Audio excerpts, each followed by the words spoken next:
एउटै देशमा 9 वटा राजा भएको देश हो मलेसिया। मलेसियामा कैयौँ वर्षसम्म युकेले ब्रिटिसले राज गरेको देश हो। अनि जहाँसम्म मलाई लाग्छ त्यहाँ चाहिँ नि मुस्लिम देश त भन्छ, 9 वटा राजा मुस्लिम नै हो, तर पनि त्यहाँ चर्चहरू धेरै छ। अनि मुस्लिम देश भएर पनि खासै त्यस्तो मुस्लिम सिद्धान्तहरू त्यति कट्टर छैन, सबै धर्मको मिलिजुली बसेको छ। अनि 12वटा स्टेट छ, 12वटा स्टेटमा अहिले 9 वटा राजा छ। खास गरी उसको चाहिँ नि 10 वटा स्टेट रहेछ। पछि यो साबा सारवा भन्ने ब्रुनाईको बोर्डरमा पर्ने त्यो पनि मलेसियामा गाभिएको रहेछ। यस्तै 1952तिर के अरे 58तिर कहिले हो अनुमान त्यस्तै लाग्यो।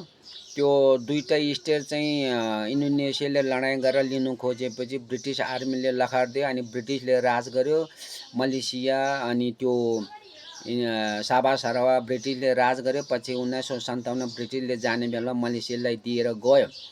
त्यहाँबाट अहिले राजा भएको स्टेटहरू चाहिँ अहिले जो 3वटा थाइल्यान्डसँग जोडिएको छ, नजिक पर्छ, पर्लिस, कदा, कलान्तान भन्ने, त्यहाँबाट पेराक, कोन्तान, तरङ्गानु, सलङ्गर, नेग्री सम्मेलन, जोहोर बारू, मलाक्का, साबा सरावा। हालाकि पेनाङ पनि छुट्टै छ, तर पेनाङ चाहिँ पहिलेदेखि राजा थिएन, आर्मीहरू बस्ने, नेपाली गोर्खाहरू बस्ने म्युजियमहरू पनि अहिले पनि त्यहाँ छ। अनि त्यो पुरानो आर्मी बस्ने घरहरू पनि अहिले पनि एउटा हेर्नु सक्नुहुन्छ, त्यहाँ छ, नाकासरी भन्ने ठाउँतिर।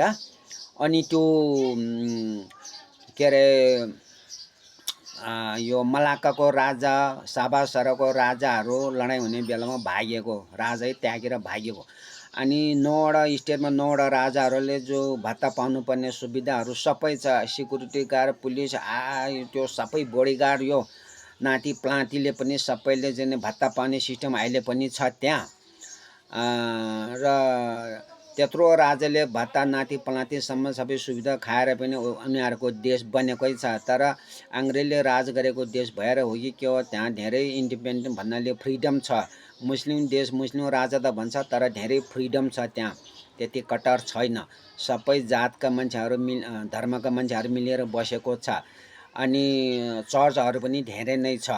त्यही भएर देश जनता सब एक भयो भने यो धर्म त्यो धर्म भन्दैन, सबै मिलेर बस्नुपर्ने रहेछ। अनि सबैको चाहिँ नै भलो हुन्छ।